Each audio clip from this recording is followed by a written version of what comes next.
Sometimes we don't realize the weight of our emotions until we cross a line we never imagined we'd cross. It happened in a moment so ordinary, so unremarkable, that I didn't even register it at first. A typical Saturday morning.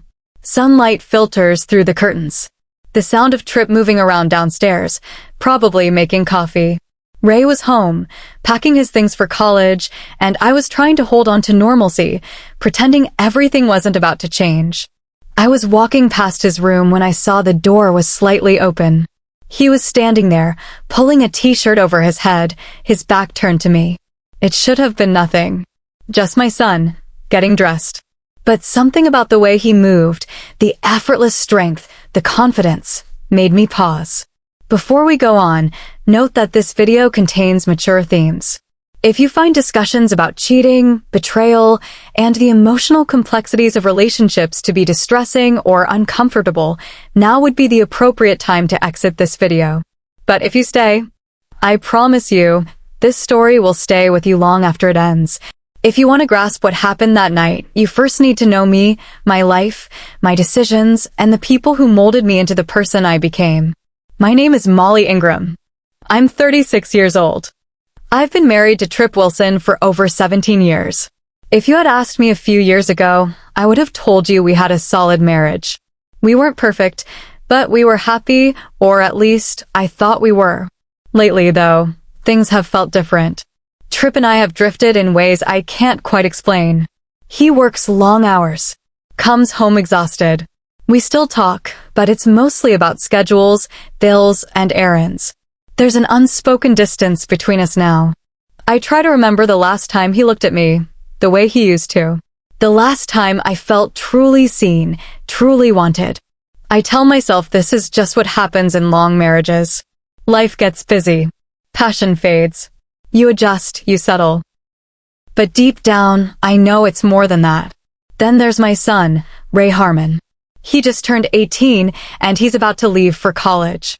Ray has always been independent, headstrong, and a little unpredictable. He's tall, athletic, and confident in a way I never was at his age. Lately, I've noticed how much he's changed. He's no longer the little boy who used to hold my hand when crossing the street. He's a man now. Stronger. More self-assured. I should be excited for him. Proud. And I am. But there's also this heaviness in my chest that I can't shake. Because once he leaves, the house will feel emptier than ever. And maybe that's what scares me the most.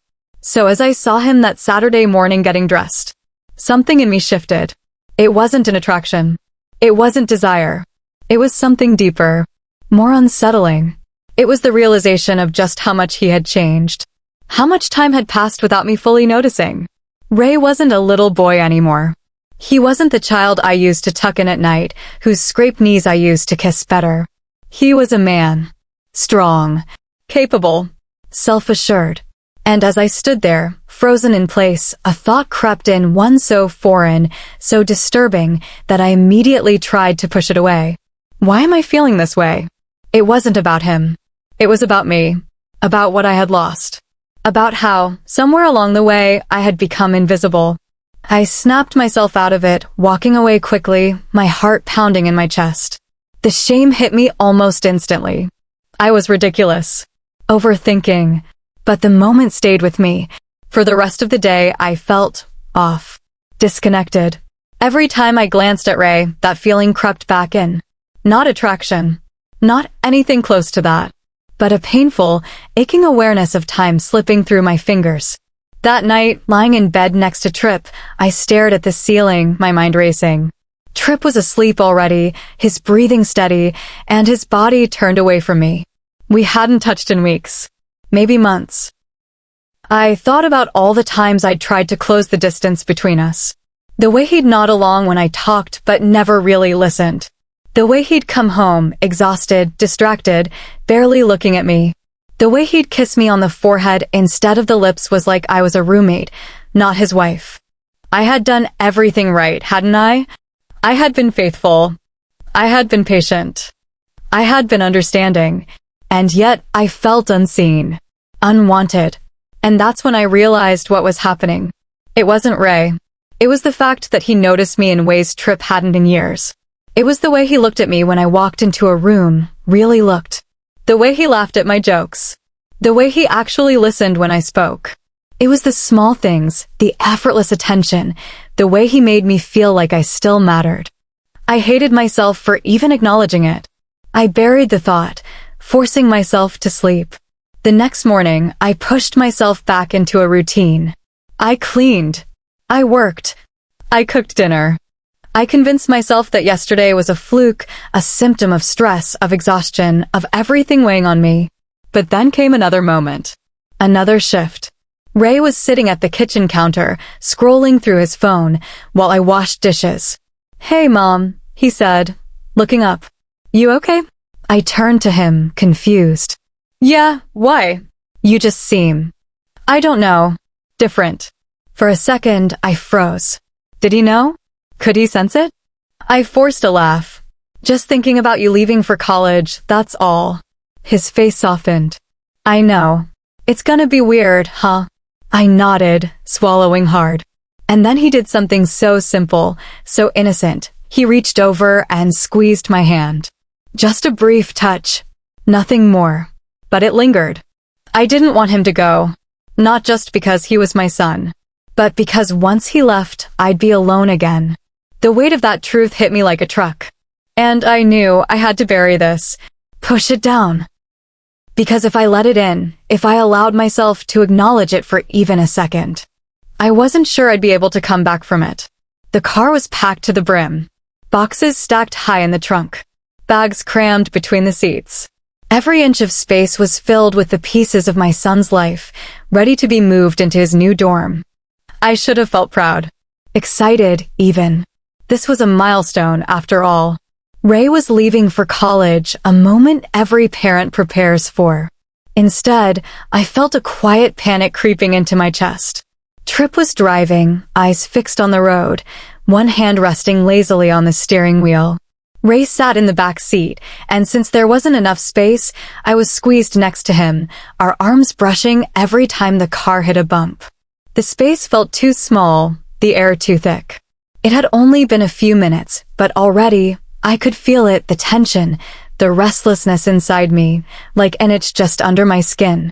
I shifted in my seat, trying to focus on the scenery outside, but my mind wouldn't settle. Because the truth was, I wasn't ready for this drive. And I wasn't ready for what came after it.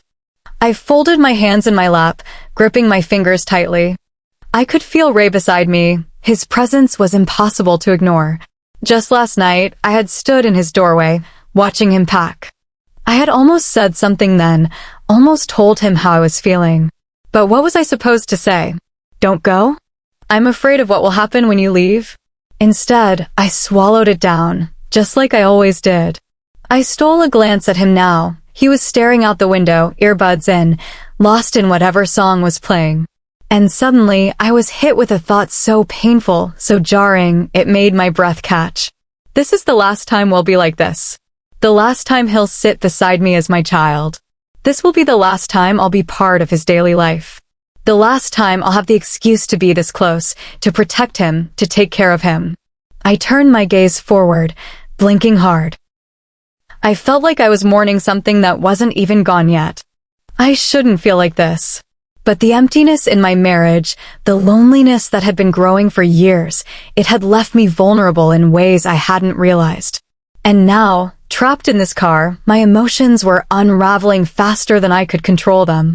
At some point, Tripp reached forward and turned on the radio, flipping through static until he settled on an old rock station. Ray sighed beside me, shifting his posture. "Seriously, Dad?" Tripp smirked. "It's a classic." Ray shook his head, pulling out an earbud. "You have the worst taste in music." "Hey, you grew up on this stuff," Tripp shot back. They started bickering, playful, lighthearted. I should have laughed. I should have joined in. But all I could do was watch. I watched as my husband and son connected in a way I hadn't felt in years. I watched as Tripp, who barely noticed me anymore, lit up at a conversation with Ray in a way he never did with me. And something inside me cracked. I turned away, pressing my fingers against my temple. My thoughts were coming too fast now, colliding with each other. Why do I feel this way? Why do I feel like I'm losing more than just my son? Why does it feel like I'm disappearing? The realization came in pieces, jagged and sharp. Ray was leaving. Trip had already left me in every way that mattered. And I was stuck in between, craving something I couldn't even define. I exhaled shakily. I needed to control this, to push it down before I said or did something I couldn't take back. But the longer I sat there, the more I realized this wasn't just about Ray. This was about me. Ray nudged my arm lightly. Mom, you okay? I turned, startled. His face was so open, so unguarded. For a moment, I saw him not as my son, not as a child, but as a person who saw me, who cared enough to ask. I swallowed hard, forcing a smile. Yeah, just tired. He studied me for a second longer like he didn't quite believe me. And then he did something so small, so meaningless, yet so completely undoing. He reached over and squeezed my hand. Just a brief, fleeting touch. It was nothing, but it was everything. It reminded me of what I had been missing for so long. Connection, warmth, someone who cared. I pulled my hand back quickly, turning toward the window. My heart was pounding, my face burning, my entire body locking up with guilt. I had crossed a line, not in action, but in thought. And that was enough. Because once a thought enters your mind, you can't unthink it. And once you recognize what you've been missing, it's impossible to pretend you don't need it anymore. As the car sped down the highway, I forced myself to breathe, to bury this moment deep inside me where no one could find it. But I knew it was too late. Because something had shifted. And once something shifts, you can never go back to the way things were before. The moment we arrived at the hotel for the night, I stepped out of the car, inhaling sharply like I had been holding my breath for hours. My legs felt unsteady. My stomach was twisted into knots. I had spent the last 3 hours trying to shove my thoughts into a locked box, trying to convince myself that nothing had happened, that I had imagined everything. But no matter how many times I repeated those words in my head, the truth remained. I had felt something I shouldn't have. And I couldn't take it back. I kept my head down as we walked into the hotel lobby. Trip handled check-in, his voice a distant hum. Ray stood next to me, scrolling through his phone, oblivious to the storm raging inside me. I should have felt relieved that no one could see what was happening in my mind. But that only made it worse. Because the worst kind of shame is the kind no one knows you carry. As we made our way to the elevator, Trip nudged my arm lightly. Hey, you okay? I forced a tight smile. Yeah, just exhausted. Yeah, long drive, he said, stretching his arms. At least tomorrow's the last stretch. Ray barely glanced up from his phone. Can't wait. I swallowed hard, nodding along, pretending everything was fine. But inside, I felt like I was rotting from the inside out. That night, lying in the hotel bed beside Trip, staring at the ceiling, the questions started hitting me all at once. Who am I? How did I get here? What kind of mother, what kind of person feels something they shouldn't? I closed my eyes, squeezing my fists tightly. I had never thought of myself as a bad person. I was a good wife. A good mother.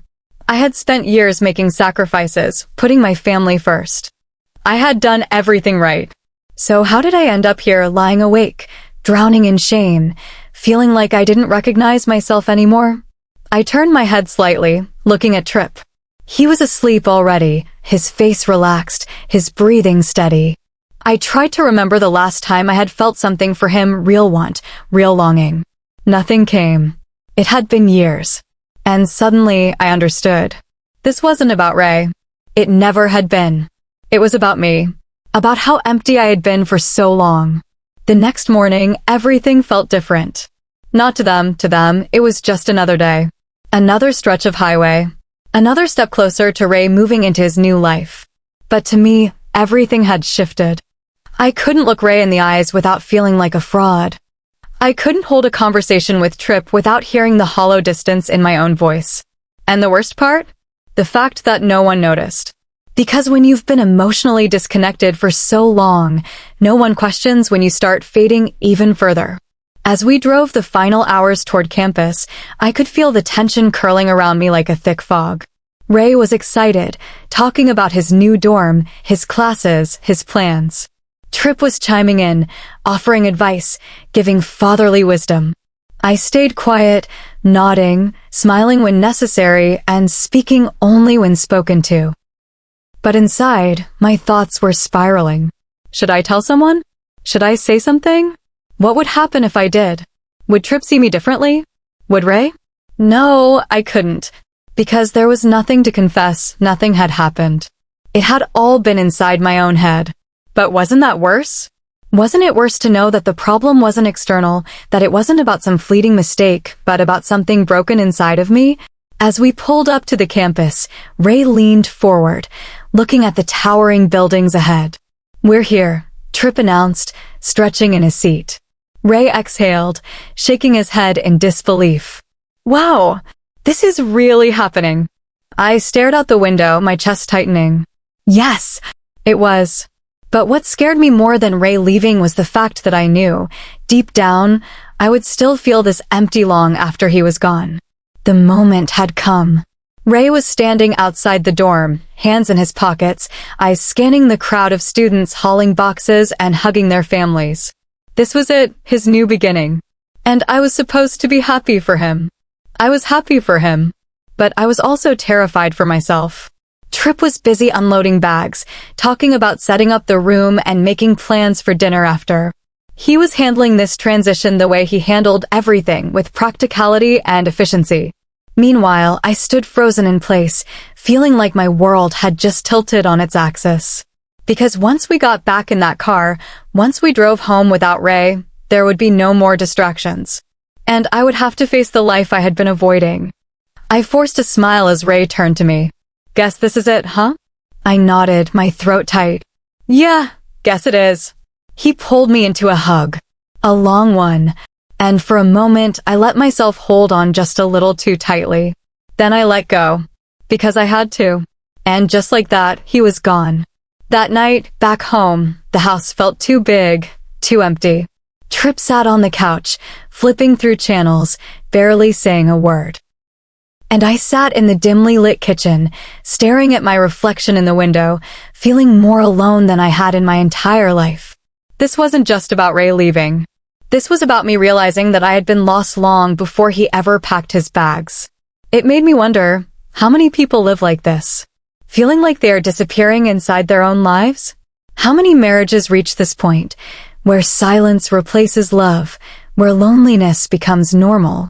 How do we recognize when emotional boundaries are starting to blur, when an innocent moment is a symptom of something much deeper? I don't have all the answers. I don't know if broken marriages can be repaired. I don't know if lost people can always find their way back. But I do know this, ignoring the problem doesn't make it go away. So I'll leave you with this. Can a marriage survive when the emotional connection is already gone? Can you ever truly fix something when the damage is silent, gradual, when it creeps in so slowly that you don't even realize you're broken until it's too late? Or are some wounds too deep to heal? I don't know the answer, but maybe you do. This story isn't about a single mistake.